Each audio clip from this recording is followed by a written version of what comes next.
Maintenant, je vous ai déjà dit. N'allez plus au salon de coiffure pour venir ici au mariage. Mushaanza kwenda ule masalon ya coiffure njoo mkuye sasa huko kundoa. Si vous me comprenez. Je, munashikia bila nini unasema? Je ne veux plus voir des sœurs avec des coiffures de salon de coiffure. Nishipenda kuona badada. Venez simplement. Kutokea kwa salon de coiffure basha kuangalia. Mwanze kwa tu mzuri. Sinon je conseille à vous renvoyer ici. Kama hapana taanza kumirudisha tokea. Quand je vois des choses comme ça, je vous renvoie. Nione binti bia vinamirudisha. Il ne faut pas qu'on provoque des scandales.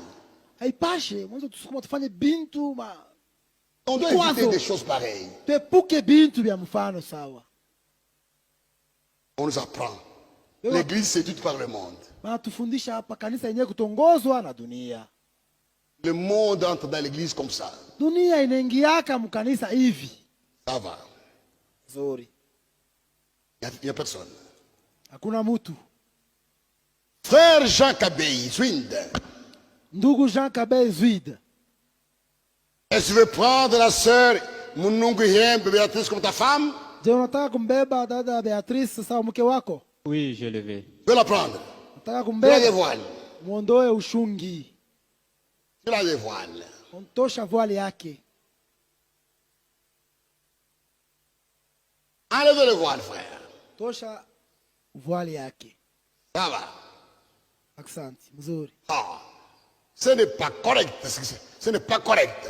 Haina mzuri. Elle est comme une femme qui a des cheveux coupés. Eko sawa muke ule nywele barikata ayo. Ce n'est pas juste devant Dieu. Mbele ya Mungu haina mzuri. On ne doit pas le faire.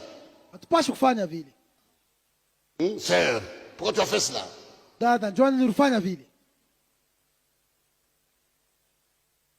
Sœur Munungu Yembe Béatrice. Dada Munungu Yembe Beatrice. Et tu veux que Jean Kabei Zwinde devienne ton chef? Je unataka Jean Kabei Zwinde akuwe chefu yako? Oui. Tu veux ton voile sur son épaule? Weka voile yako pa mabeka yake. Ne m'amène plus de choses pareilles ici dans l'église. Umu mkanisa mshaanza kuletea motena bintu bya hivi. Des cheveux comme ça, non. Manywele hai mfano hapana. Il est interdit à la femme de couper les cheveux. Inakatazwa kwa mwanamke kukata nywele. Et on ne doit pas voir des cheveux coupés ici.